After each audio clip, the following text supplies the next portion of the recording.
জুমার দিনের বিশেষ কিছু আমল আছে কি নাই? জুমার দিনে সূরাতুল কাহাফ তেলাওয়াত করা লাগে। কি তেলাওয়াত করা লাগে? সূরাতুল কাহাফ তেলাওয়াত করা লাগে। এই সূরা কাহাফের অনেক ফজিলত, অনেক গুরুত্ব রয়েছে।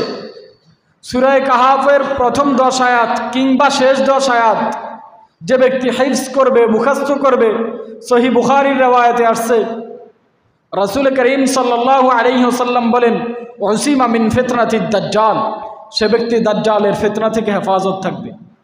সুবহানাল্লাহ বললেন না? তাহলে জুমার দিনে সূরাতুল কাহাফ পড়তে হয়। জুমার দিনে বেশি বেশি দুরূদ শরীফ পড়তে হয়।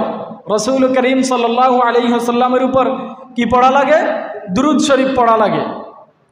রাসূল করিম সাল্লাল্লাহু আলাইহি ওয়াসাল্লাম বলেন, ইন্না আউলান নাসি বি ইয়াউমাল কিয়ামাতি আকসারুহুম আলাইয়া সালাহ।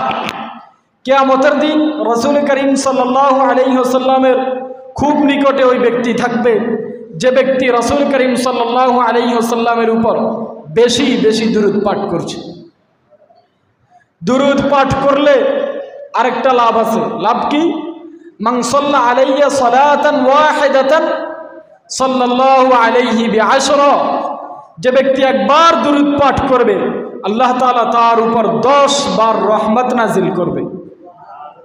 তাহলে জুমার দিনের আমল কি করব? সূরাতুল কাহাফ তেলাওয়াত করব, রাসূল করিম সাল্লাল্লাহু আলাইহি ওয়াসাল্লামের উপর বেশি বেশি দুরূদ পাঠ করব।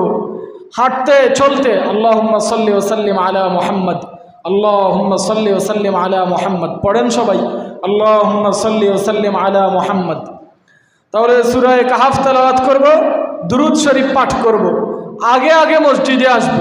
আল্লাহ তাআলা বলেন, ইযা নুদিয়া লিস-সালাতি মিন ইয়াউমিল জুমআতি ফাসআউ ইলা যিকরিল্লাহ। জুমার নামাজের জন্য আযান দেওয়া হয়, যখন জুমার নামাজের জন্য যখন ডাকা হয়, ফাসআউ ইলা যিকরিল্লাহ, আল্লাহর জিকিরের দিকে, অর্থাৎ সালাতুল জুমআ আদায়ের উদ্দেশ্যে খুব দ্রুত বেগে মসজিদে চলে আসো এবং দুনিয়ার সব কাজকর্ম ছেড়ে দিতে হবে। ওয়াদারুল বাই', এবং দুনিয়ার সব কাজকর্ম ছেড়ে দিতে হবে। যালিকুম খায়রুল লাকুম, এটাই তোমাদের জন্য উত্তম। সূরাতুল কাহাফ তেলাওয়াত করব, দুরূদ শরীফ পড়ব, আগে আগে মসজিদে আসব। পারবো তো ইনশাআল্লাহ? ইনশাআল্লাহ আগামী জুমা থেকে আমরা সবাই চেষ্টা করব।